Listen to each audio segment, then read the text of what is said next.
60 kg है, लेकिन उनको देख के लगता होगा इनको तो कोई भी हरा देगा, क्या कुछ भी नहीं है, कोई इतनी कोई बॉडी नहीं है। लेकिन हकीकत अगर बात करें, इनको हराना बहुत मुश्किल है। देख के नहीं लगता होगा, लेकिन हकीकत यही है। हमेशा कराची हूँ, या जो ये कह लें कराची में बेस्ट हूँ वो मैं हूँ। 60 प्लस में कराची में कोई नहीं है जो 60 प्लस में हो और जो मुझे हरा दे। कर सकते हैं, चैलेंज कर सकते हैं कैमरे में, आप कैमरे में बोलें कि भाई चैलेंज कर सकता हूँ मैं कि भाई कराची के अंदर खेलने के लिए कोई भी 60 प्लस में और 50 प्लस में पूरे पाकिस्तान में ओपन चैलेंज है। पूरे पाकिस्तान में चैलेंज कर रहा हूँ, ऐसे तो बैठ के कर नहीं रहा हूँ। माइंड प्ले में जितने प्रॉम्प्ट्स होते हैं ना, वो भी आपको खुद ही करने होते हैं। जैसे कि अब आपको माइंड प्ले में दिखाना है, एक चेयर दिखानी है आपको, तो आप चेयर नहीं रख सकते, आपको चेयर ही बनना पड़ेगा। अस्सलाम वालेकुम दोस्तों, कैसे हैं आप लोग।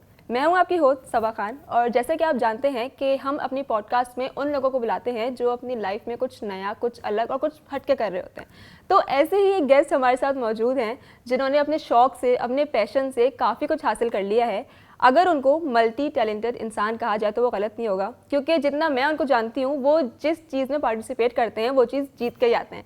तो अब वो क्या चीज़ें हैं, किस चीज़ में पार्टिसिपेट करते हैं, उनके टैलेंट्स क्या हैं, तो ये सब जानने के लिए हम आपको मिलवाते हैं अब्दुल अहाद से। अस्सलाम वालेकुम अहाद, कैसे हैं? वालेकुम अस्सलाम, आई एम गुड। और अभी तक क्या चल रहा है? बस यही कि मेरा यूनिवर्सिटी है और इस वक्त मैं स्टडी कर रहा हूँ मैं यूनिवर्सिटी में, और साथ साथ मेरा जो पैशंस हैं। और अच्छा, पहले तो हम आपके शौक़ पे आ जाते हैं।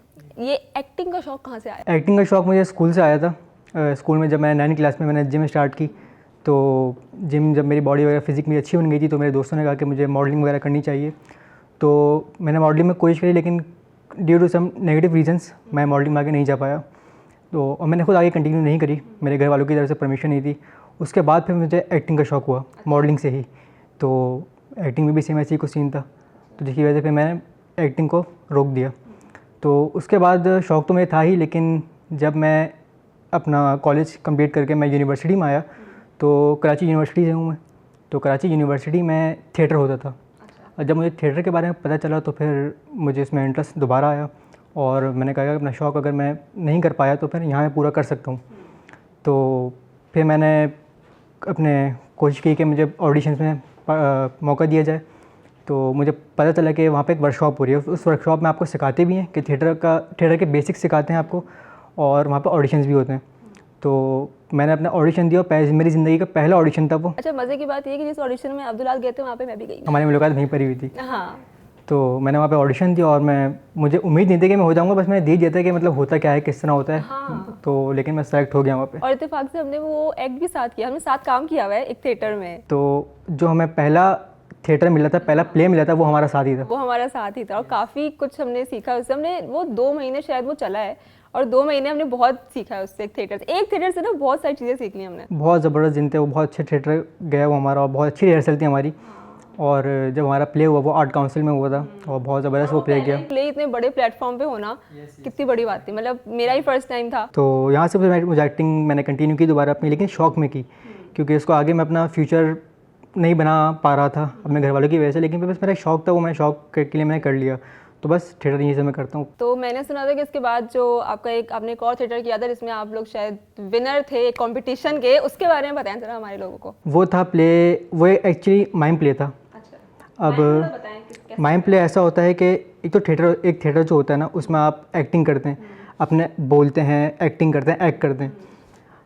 माइम प्ले में ऐसा होता है कि उसमें आपको ना, आप बोल नहीं सकते, यू कांट स्पीक एनीथिंग। आपको सिर्फ अपने एक्सप्रेशन से, अपने एक्शन से आपको प्ले समझाना पड़ता है। तो वो एक बहुत डिफ़िकल्ट होता है। तो बहुत मज़े की चीज़ थी वो। तो ये हुआ था वही कराची यूनिवर्सिटी से ही, मैं जो TDS है, थिएटर ड्रामा सोसाइटी, वहीं से मैं कर रहा था। तो माइम प्ले आया, ये एक कंपटीशन आया था आर्ट काउंसिल में। तो कराची की जो यूनिवर्सिटीज़ हैं ना उनका, उसमें ज़ैबिस्ट थी, और एक दो यूनिवर्सिटीज़ मुझे नाम याद नहीं और थी। ज़ैबिस्ट मुझे याद है क्योंकि ज़ैबिस्ट का हमारा लाइक कह सकते हैं कि सेमीफाइनल में वो हुआ था। यस, तो ज़ैबिस्ट थी वहाँ पे। तो ज़ैबिस्ट ने एक बहुत अच्छा प्ले किया था, उन्होंने एक हॉरर प्ले किया था। हॉरर में उन्होंने, जैसे हमारा था ना माइम प्ले हमारा बहुत एक अलग था, यूनिक था। उनका सिर्फ एक नॉर्मल प्ले था, लेकिन उनका भी बड़ा अच्छा प्ले था, उनका बहुत बड़ा प्ले था। टाइम ड्यूरेशन की बात कर रहा हूँ मैं। तो हमने अपना माइम प्ले किया वहाँ पे, और माइम प्ले का मैंने आपको बता दिया कि अच्छा, माइम प्ले की एक और बात मैं बताऊँ आपको।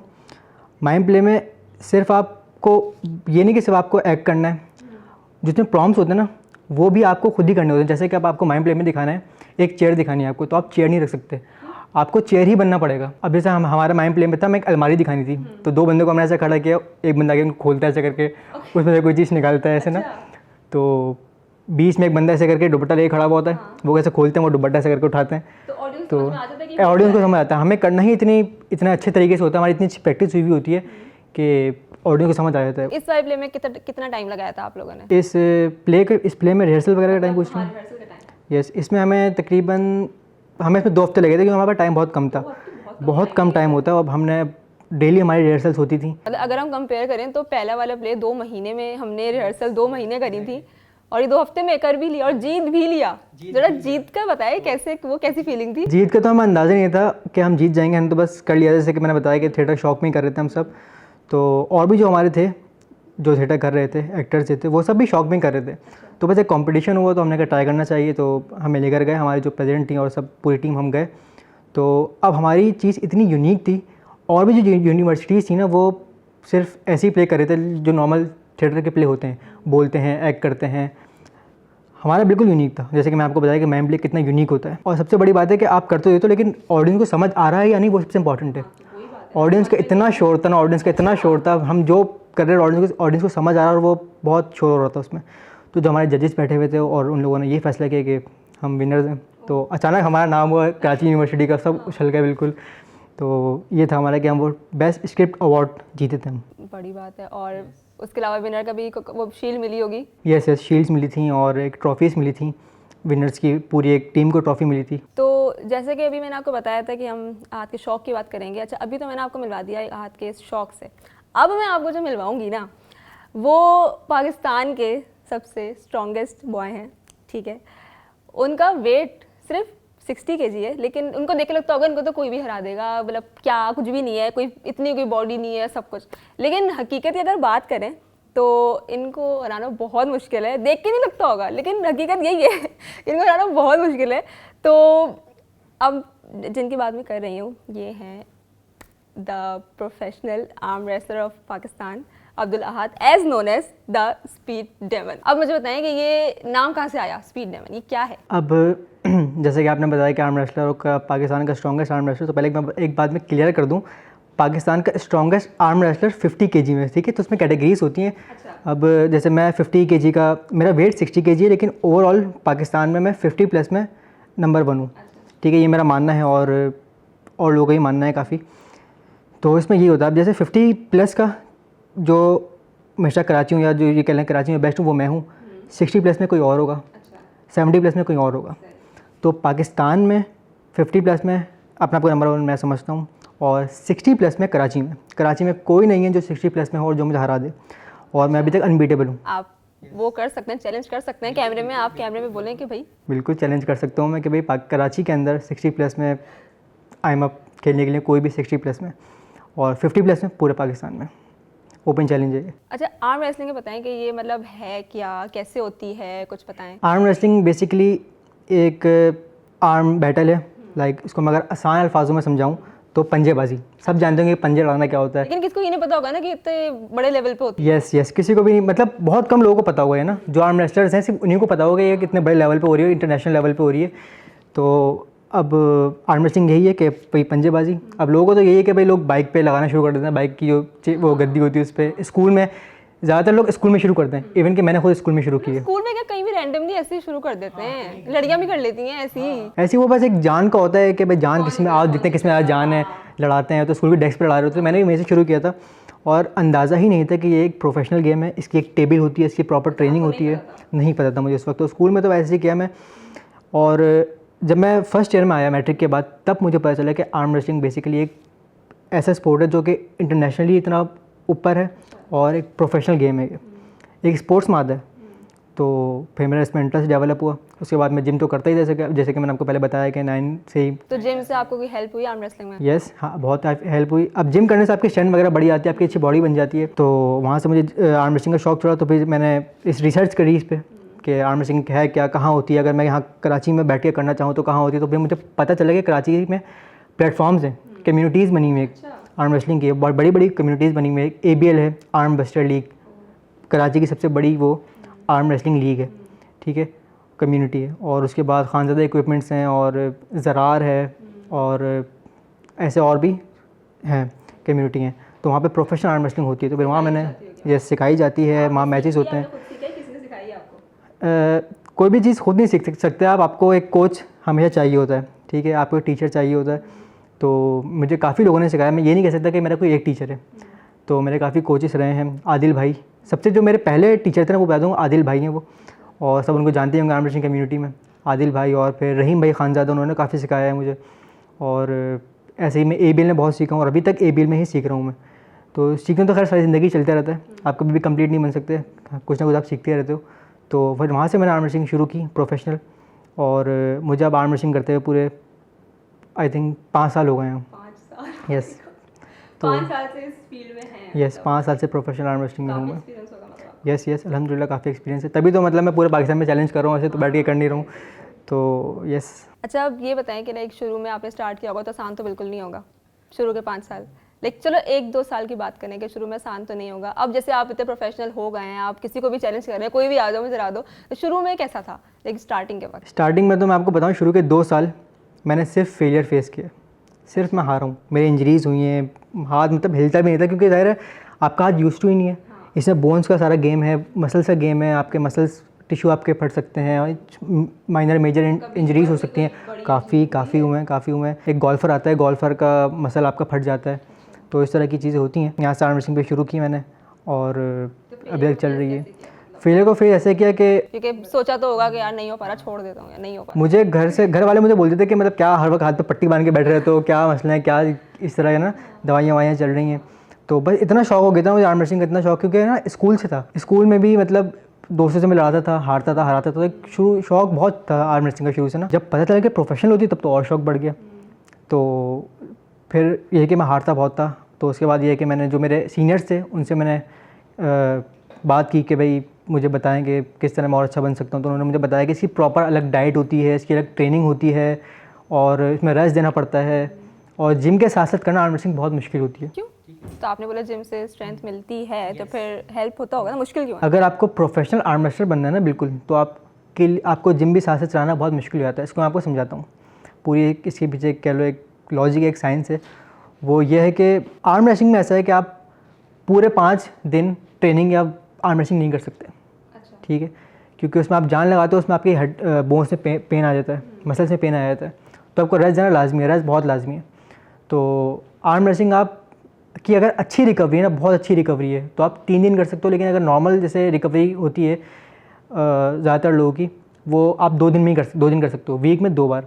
अब जैसे मैंने मंडे को ट्रेनिंग कर ली, हार्ड ट्रेनिंग, तो मैंने ट्यूसडे को रेस्ट दे दिया। अब वो रेस्ट मेरा ऐसा होगा कि मैं उसमें जिम भी नहीं करूँगा, बिल्कुल कंप्लीट रेस्ट होगा वो।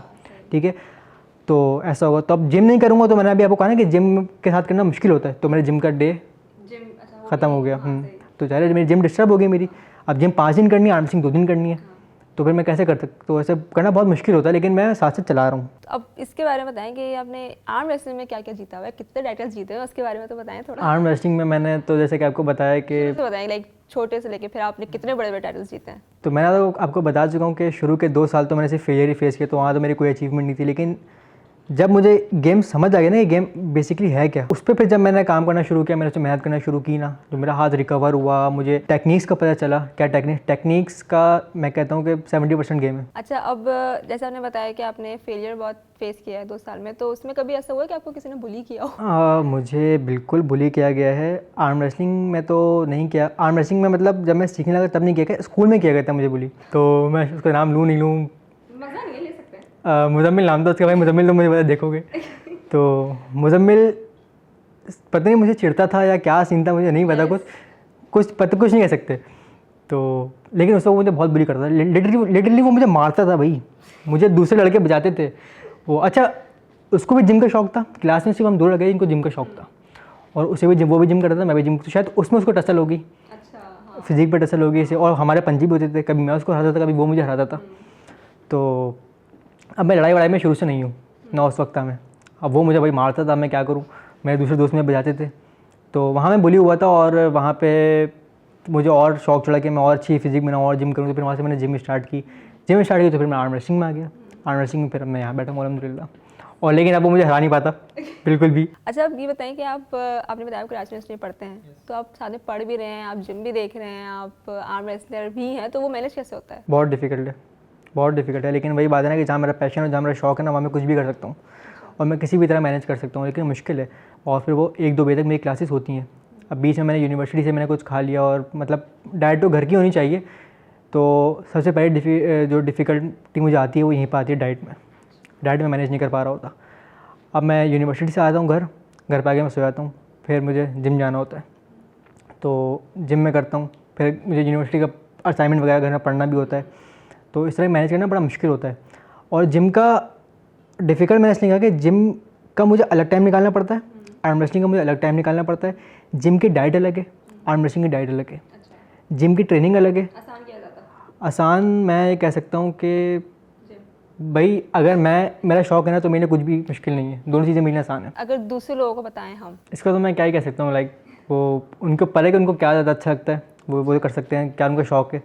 जैसे ना जिस बंदे को शौक होता है ना, उसके लिए वो आसानी कर लेता है कहीं से भी। तो बस यही कि मैं कर लेता हूँ। अब स्टार्ट मैंने जिम से किया, लेकिन अब मैं आर्म रेसलिंग को प्रायोरिटी करता हूँ, प्रायोरिटी पर रखता हूँ, आर्म रेसलिंग ज़्यादा ऊपर। अभी तक आपके प्रायोरिटी पे है, मतलब 5 साल से लेके अभी तक वो है? तो मैं जिम छोड़ दूंगा, मैं अपने वीक डेज छोड़ दूंगा, मैं महीने का रेस्ट ले लूँगा, लेकिन आर्म रेसलिंग नहीं छोड़ूंगा। अच्छा, जैसे अगर आपको मौका मिले कभी, ऐसा आपने बताया कि इंटरनेशनली भी खेली जाती है, तो अगर मौका मिले तो आप फिर? मौका मिलना बहुत मुश्किल है, क्योंकि पाकिस्तान में रहता हूँ मैं, और पाकिस्तान में स्पोर्ट्स वगैरह में सिर्फ सबसे आगे क्रिकेट ही है। तो पाकिस्तान में भी आपने बताया कि इन हो चुकी है? बिल्कुल इन हो चुकी है, लेकिन अगर मुझे पाकिस्तान से इंटरनेशनल लेवल पे जाना है ना, तो उसके लिए बहुत टाइम लगेगा। हाँ, ये तो है। उसके लिए पाकिस्तान में आर्म रेसलिंग को बहुत बड़ा बनना पड़ेगा। अभी आपको कितना लगता है कि कितने मेजॉरिटी, मतलब कितने % लोग आर्म रेसलिंग पाकिस्तान में मतलब इन है, कितने %? जैसे मुझे मैं अगर देखूं, शायद मेरी ऑडियंस को इतना पता हो कि भाई आर्म रेसलिंग भी इतनी बड़े लेवल पे होती है, क्योंकि सबको रेसलिंग पता है, हाँ रेसलिंग होती है वैसे वाली, लेकिन आर्म रेसलिंग एक अलग से है। तो कितने % आपको लगता है कि पाकिस्तान में लोगों को पता होगा इस बारे में? कितने %? मुझे जहाँ तक ऐसा लगता है, शायद मैं गलत भी हूँ, लेकिन 100 में से शायद 5%, क्योंकि पंजों तो सबको पता है कि पंजे होते हैं, वो तो हर को पता है, लेकिन प्रोफेशनल तरीके से आर्म रेसलिंग होती है वो 5% को पता है। मुझे भी काफ़ी पता लगा अभी उससे। इसीलिए तो मतलब एक बॉडी बिल्डर होता है ना, वो हंसता है कि भाई उसे पता नहीं कि आर्म रेसलिंग क्या है। 5% है वो नहीं है, वो 95% में जिनको नहीं पता, ठीक है। तो वो कहता है ये तो पता चल लगा, मैं तो इसको हरा दूंगा। तो फिर जब उसको बाद में पता चलता है तो वो अलग कहानी है, क्या होता है उसके साथ। आपकी स्टोरी सुनाएंगे, आप कुछ बता? यस, स्टोरी मेरी ये थी कि मैं एक बार जिम में था, और उस जिम में आर्म रेसलिंग की टेबल थी। तो और लड़के जो थे वहाँ के जिम में वो करते होंगे, मैं से वहाँ पे एक विज़िट करने गया था जिम में, तो वहाँ पे आर्म रेसलिंग की टेबल थी। अब जहाँ भी ऐसा होता है, मैं किसी जिम में जाता हूँ, वहाँ मुझे आर्म रेसलिंग की टेबल मिलती है, तो बस कुछ अंदर करंट काटता है कि बस टेबल जल्दी से खड़े होते हैं, कोई आ जाए मुझसे पंजा लड़ाए। तो ऐसे ही मेरे दोस्त आते तो हम लोग करने लग गए। तो एक बड़ा बॉडी, अब मैं सबको जाने मैं प्रोफेशनल आर्म रेसलर हूँ, तो मैं सबको हरा रहा हूँ, पतले से लड़के आ रहे और हैवी लड़के आ रहे। एक बॉडी बिल्डर लड़का खड़ा हुआ था, तो वो मेरे पास आया ना, तो कह रहा मुझे आपसे पंजा लड़ाना है। मैंने कहा बिल्कुल, मैं क्यों डरूंगा, क्योंकि मुझे पता है मैं जीत जाऊंगा। बहुत कॉन्फिडेंटली वो आया था, बहुत कॉन्फिडेंट होकर वो आया था। तो अपना मैंने शर्ट पहनी हुई थी, लाइक मेरी बिल्कुल भी जितनी फिजिक है वो नहीं दिख रही थी, तो मेरी काफ़ी लूज शर्ट थी, तो उसमें ना बहुत ही पतला लग रहा था मैं। तो वो ऐसे ऐसे मुझे पकड़ लिया, कह रहा यार तुम्हारा हाथ टूटेगा तो तुम जिम्मेदार होगे, वो मुझे बोल रहा है। तो और हंस के बोले ना, मतलब मुझे मजाक उड़ाते हुए बोल रहा है। मैंने कहा ठीक है, मैंने कहा आप अपनी रिस्पॉन्सिबिलिटी पंजा लड़ा रहे हैं, मैं अपनी जिम्मेदारी पर पंजा लड़ा रहा हूँ। तो कह रहे ठीक है आओ। हाँ, कोई डर नहीं था, मुझे पता था कि मैं ही जीतूँगा। तो अब उसने ग्रिप करके उसका हाथ इतना बड़ा, उसने मेरा पूरा हाथ कवर कर लिया। तो वो और हंस रहा है कि इतना छोटा सा इसका हाथ है। तो उस वक्त तो मेरे 2 साल, जो मैंने कहा 2 साल तो मेरे फेलियर तो जा चुका था ना मेरा, तो मैं अपने प्राइम पे आ चुका था, वो मेरा प्राइम था, तो उस पर कॉन्फिडेंट था मैं ऑब्वियसली। तो उसने क्या किया, अब उसने क्या कहा था कि आपका हाथ टूटे तो आप रिस्पॉन्सिबल हो। उसका हाथ नहीं टूटा, लेकिन उसको बहुत मेजर इंजरी हो गई थी। मैंने उसको ऐसे ग्रिप पकड़ के, मैंने उसका कंट्रोल किया ना, हैंड कंट्रोल, मैंने उसको लेके खड़ा हो गया कि भाई हाँ मेरे पास हैंड कंट्रोल है, कुछ भी कर लिया। वो जान लगा रहा है। अब जाहिर है पूरा जिम देख रहा है, तो वो उसको हारना बर्दाश्त नहीं हुआ, तो वो बहुत ही गलत एंगल में जान लगाने लग गया वो, ठीक है। तो यहाँ से उसकी आवाज़ आई टक करके, और उसकी इंजरी हो गई थी। तो 3-4 महीने तक वो जिम भी नहीं कर पाया होगा रिकवरी की वजह से। वो खुद ही आया था भाई चैलेंज करने के लिए, मैं क्यों हूँगा। ऐसे चैलेंज काफ़ी मुझे मिलते रहते हैं ऐसे अभी भी, और अब तो इतने हैवी चैलेंजेस मिलते हैं कि लोग वीडियोज़ बनाते हैं कि भाई मेरा नाम ये है और मैं अब्दुल अहाद को चैलेंज करना चाहता हूँ, क्योंकि मेरा कराची में नाम काफ़ी बढ़ चुका है। यस, तो वो मुझे टारगेट करते हैं कि अगर अहाद को हरा दिया तो डायरेक्ट हम यहाँ पहुँच जाएंगे। तो ये सीन है। तो ऐसे कोई हरा नहीं पाता बहरहाल, लेकिन वीडियोस में चैलेंज आते हैं मुझे। आप भी चैलेंज करते होंगे किसी, आप तो आपके है ही नहीं, आपके मुकाबले क्या चैलेंज करेंगे? मैं चैलेंज करता नहीं हूँ, मुझे चैलेंज इतने मिल जाते हैं कि मैं उनसे खेलते रहता हूँ, मुझे कुछ चैलेंज करने का मिलता ही नहीं। अगर कोई मुझे ऐसा लड़का लगता है कि हाँ इससे मेरा टफ मुकाबला होगा, उसको मैं बोलता हूँ भाई मैं कि भाई खेलते हैं मैच, तो वो खेलते तो फिर मैं उससे खेल लेता हूँ। अच्छा, अब हमने ऑडियंस को हमारी ये बताएं कि जो ऐसे जो नए लोग इस फील्ड में आना चाहते हैं, अब जिनको पता लगेगा इस बारे में कि भाई ये भी कोई चीज़ है और उनको शौक हो, तो वो कैसे स्टार्ट करें, मतलब बिगनर लेवल पे क्या कुछ बताएं उनको? तो अगर कराची के लोग हैं तो कराची वालों को तो मैं यही बोलना चाहूँगा कि आप लोग पहले ढूंढें कि आर्म रेसलिंग हो कहाँ रही है, ठीक है। कराची में 5-6 जगह मैंने आपको बता चुका हूँ कि ABL में हो रही है। आप लोग फेसबुक इंस्टाग्राम पे इनके पेज जो हैं वो आप सर्च कर सकते हैं, तो वहाँ से आप इनसे कांटेक्ट कर सकते हैं। तो इनके सेशंस होते हैं हर सैटरडे संडे को, ठीक है। ABL वालों के और खानज़ादा इक्विपमेंट्स, यहाँ पे इनके सेशंस होते हैं आर्म रेसलिंग के टेबल टाइम। कोई फ़ीस नहीं होती, कोई कुछ नहीं होता, आप आओ खेलो लड़कों से, कोई मसला नहीं है, वो आपको सिखाएंगे भी, ठीक है। तो आपको वो हर वीक आप सेशंस अटेम्प्ट करते रहोगे तो फिर ये है कि आपको सीखते रहोगे, आपको पता चलेगा कि आर्म रेसलिंग होती क्या है। अभी सिर्फ जो न्यू लड़के हैं, जो बिगनर्स होते हैं, उनको सिर्फ ये पता है कि भाई आर्म रेसलिंग बस ये है कि पंजा और गिरा दो, यही है बस। जो उनको पता नहीं कि टेबल पे होती है, वो कहीं भी खड़े होकर शुरू हो जाएंगे, तो बहुत गलत है, ऐसे नहीं करना चाहिए और इस तरह इंजरी आ जाती है। क्योंकि एक हार्ड सरफेस पे आप करते हो, एक सॉफ्ट सरफेस पे आपको वो करना चाहिए आर्म रेसलिंग। तो खैर इस तरह आप कराची में आर्म रेसलिंग कर सकते हैं, पूरे पाकिस्तान में हो रही है अब, लेकिन कराची वालों को मैं बता सकता हूँ कि कराची में आर्म रेसलिंग यहाँ कर सकते हैं। ABL है, आर्म रेसलर लीग, और खानज़ादा इक्विपमेंट्स, अभी ये 2 बड़े प्लेटफॉर्म है जहाँ पे आर्म रेसलिंग हो रही है अच्छे लेवल पे। बहुत अच्छा लगा आपसे मिलके, आप हमारी पॉडकास्ट में आए, आपने इतनी ऐसी नॉलेज दी लोगों को जिसके बारे में शायद नहीं पता था। अब हो सकता है 5% से ज़्यादा लोगों को पता लग जाए इस बारे में। बिल्कुल। और हो सकता है लोग आपसे कांटेक्ट करें, लोग चाहें कि हम भी आहत को रहेंगे, हम भी देखना चाहते हैं कि हम क्यों नहीं कोई हरा पाता इनको। थैंक यू सो मच आहत, आप आए, आपने हमें टाइम दिया, आपने इतनी अच्छी नॉलेज दी आर्म रेसलिंग के बारे में हमारे व्यूवर्स को। थैंक यू सो मच और अल्लाह हाफिज़।